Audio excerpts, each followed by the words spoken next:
Hello everybody and welcome to Parks Bros. It is Drew here. We have just gotten confirmation that there are even more markers that have appeared overnight. We were there on Wednesday, and this footage is actually from Thursday, midday. I guess like 20 plus markers showed up overnight, but I will now hand it over to Mark, who got this footage for us. Thank you again, Mark. This is amazing. It's really helping figure out what this layout could be like. And also, there have been even some markers pointing towards some shopping or like a building or possibly a photo op area or something along those lines, possibly like a photo building or a merchandise shop. So, without further ado, Mark, I'll hand it over to you. Okay, in front of Cyclone 500, Dive Devil. Here are a couple more of these Alright, the entrance to this gift shop over here by the construction, right across from Cyclone Bay. There are two markers. One right there. And if we walk this way, one right there. And right across from where we just were, right here in front of the go-karts, again, two more. One right there.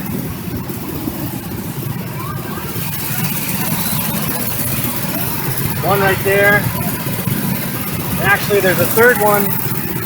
Walk right there. We all know about the ones that are over here already, but there are more as we get closer to this plaza again. Here,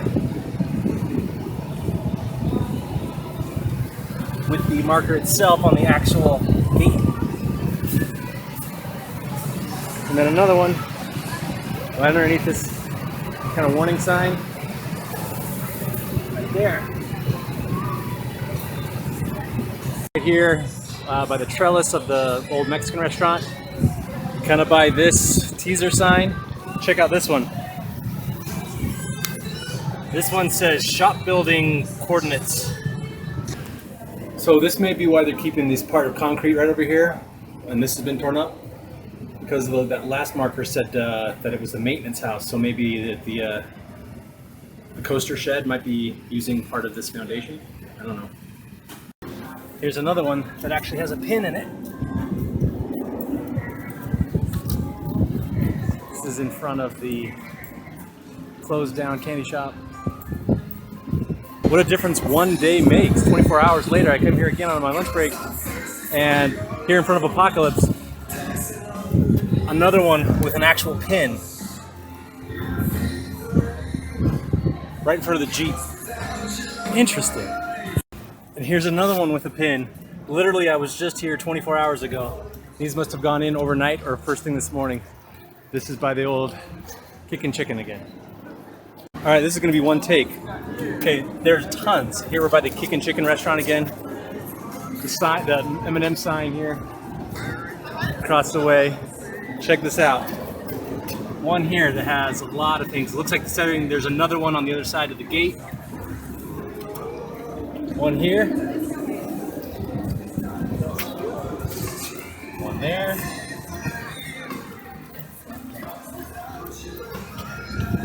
This one's now been, this is one I found yesterday, but it's now been spray painted orange. It has blue. Walking over here, oh my gosh. There's another orange, so you can see it.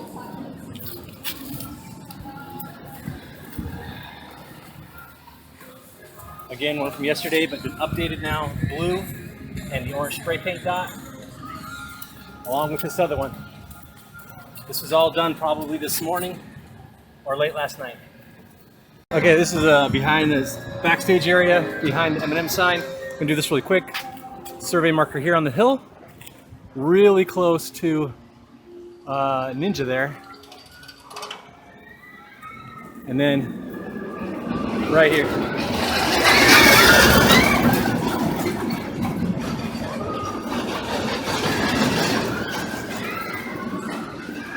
Wow. Oh, there's another one right there too.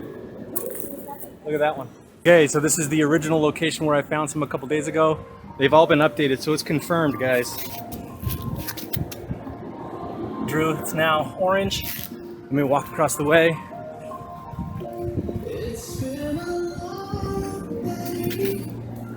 Orange and blue. Let's go up to the fire hydrant. Oh, there's one in between the fire hydrant now. Here's this one. Fire hydrant one. Over here. Again. Confirmed, guys. Found one last one in the center here. This definitely looks like it's going to be a turnaround or something.